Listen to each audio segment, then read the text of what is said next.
Guys, ayun. So, birthday namin ng kambal ko ngayon. Okay, so yun. Actually, marami kaming dapat na ipagpasalamat. Okay, so unang-una, syempre, panibagong taon ang binigay na naman sa amin, no? Ilang taon na ba? Ilang taon na ba tayo magkalayo? Pag nagbe-birthday tayo, tagal na. Siguro more than more than 5 years, 6 years, ganun.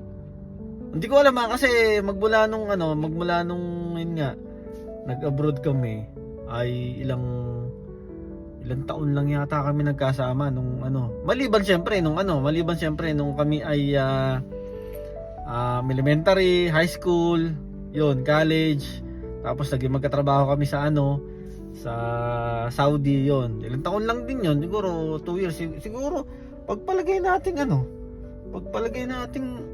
kailan ba tayo nagsimula na hindi na nagkasama habang nagbe-birthday tayo? Tagal na.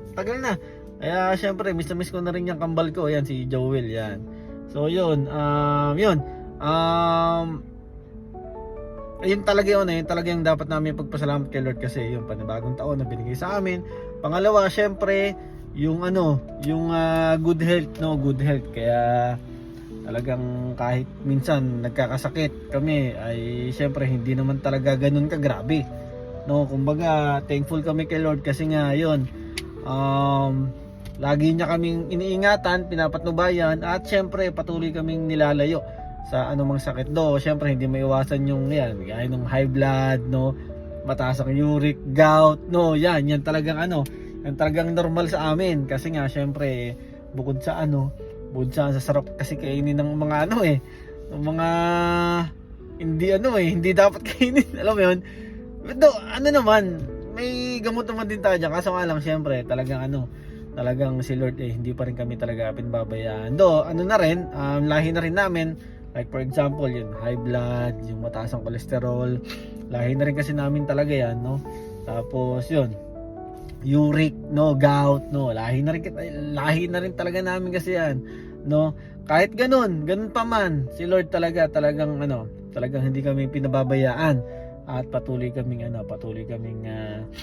iniingatan. Saan man kami mapunta, mapa Pilipinas, no, mapa dito sa Canada, no, talagang si Lord hindi kami pinababayaan. Grabe, Lilo.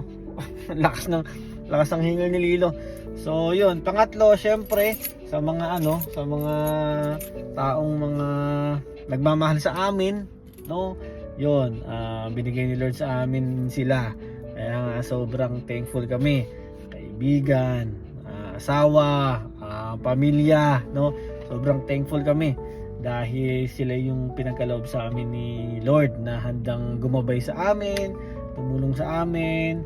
Kahit may mga problema, nandiyan lang sila palagi, no? Hindi lang sa side ng family ko, kundi sa mga side ng mga asawa namin, no? Asawa ko, yan, kila Karen, no? Side nila Karen, no?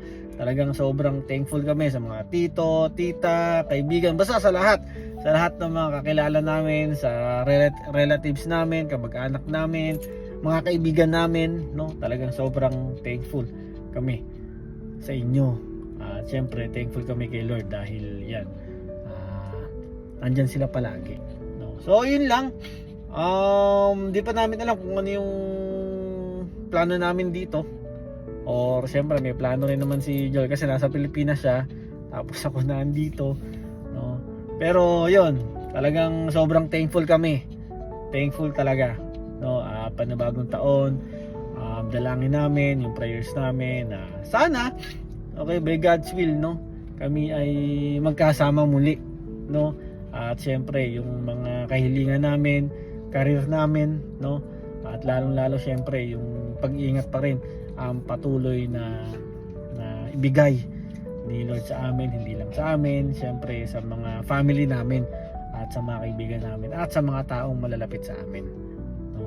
Kaya yun sa mga babati, sa mga bumati na, no. Maraming salamat sa inyo, guys. Salamat. Lalo sa patuloy na pagsuporta, no, dito sa page Carlos Miguel TV, no? Wag niyo kakalimutan, no? Kung di pa kayo naka-subscribe or follow na kayo, no? So guys, yun lang. Maraming salamat ulit. At God bless po sa lahat. Ingat po kayong lahat.